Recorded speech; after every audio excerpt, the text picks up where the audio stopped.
name's Miranda and I'm one of the organisers of the protest on Saturday.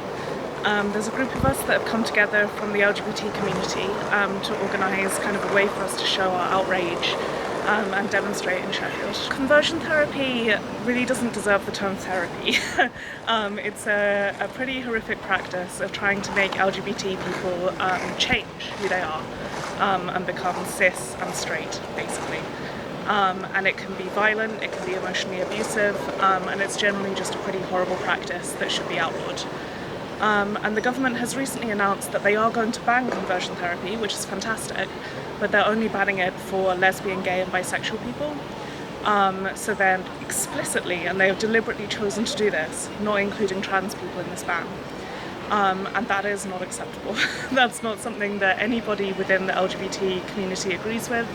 And it's certainly not something that any straight person should agree with either. And so we're trying to come together to show that this isn't acceptable and that this is an abuse of power.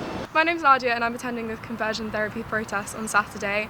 I think it's really important that we go to this protest because even though the change in the law is a step in the right direction, leaving out a whole group of people is just not good enough. Like, trans people still deserve the same rights as everyone else.